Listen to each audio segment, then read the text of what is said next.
రాజన్న సిరిసిల్ల జిల్లా వీర్నపల్లి మండలం వనపల్లిలో వర్షం దంచికొట్టింది. భారీ వర్షానికి రైతులు పండించిన వరి ధాన్యం పూర్తిగా తడిసిపోయింది. చేతికొచ్చిన పంట నీటిపాలు కావడంపై అన్నదాతలు తీవ్ర ఆవేదన వ్యక్తం చేస్తున్నారు. ఈ పరిస్థితిలో తడిచిన ధాన్యాన్ని ప్రభుత్వం వెంటనే కొనుగోలు చేయాలని డిమాండ్ చేస్తున్నారు. కొద్ది రోజుల క్రితం వనపల్లి గ్రామ రైతులు కలెక్టర్ కార్యాలయం ముందు నిరసన చేపట్టి కలెక్టర్ను కలిసి వినతిపత్రం ఇచ్చారు. అయినప్పటికీ అధికారుల నుంచి ఎలాంటి స్పందన రాలేదని రైతులు ఆవేదన వ్యక్తం చేశారు. ఇప్పటికైనా తడిసిన ధాన్యాన్ని కొనుగోలు చేసి డిమాండ్ చేస్తున్నారు. నెల 20 రోజుల క్రితం మేము పొలాలు కోసుకున్నాం, వాటిని తీసుకొచ్చి ఐకేపీలో పోసినాము. అప్పటి నుంచి ఒకసారి అప్పుడు సరిగ్గా నిర్లక్ష్యం చేస్తే కలెక్టర్ దగ్గరికి పోయి లెటర్ ఇస్తే కొంత మేర ఫస్ట్ దొడ్డు వాళ్లకు కాంటాలు నడిచినాయి, లోడింగ్ నడిచి అన్లోడింగ్ అన్నీ కరెక్ట్గా నడిచినాయి. ఇప్పుడు ఒక 20 రోజుల నుంచి సన్నబడ్ల విషయంలో బాగా నిర్లక్ష్యం చేస్తున్నారు.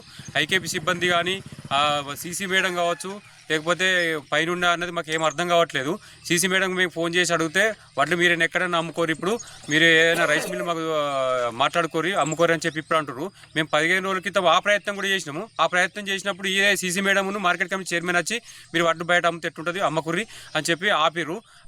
ఆపి అప్పటి నుంచి మళ్ళీ నిర్లక్ష్యం అన్నది విపరీత నిర్లక్ష్యం జరుగుతుంది. మాకు కోతుల బెడద ఒక్కొక్క కుప్పల మీద ఈ వరకు 2 సార్లు పరదలు కప్పినాం. ఫస్ట్ పరదలు సినిగిపోతే రెండోసారి మళ్ళీ పరదలు కప్పినాం.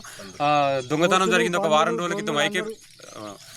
వారం రోజుల క్రితం దొంగతనం జరిగింది. ఒక 2 క్వింటాలు 4 సంచులు ఒక 2 క్వింటాల చొప్పున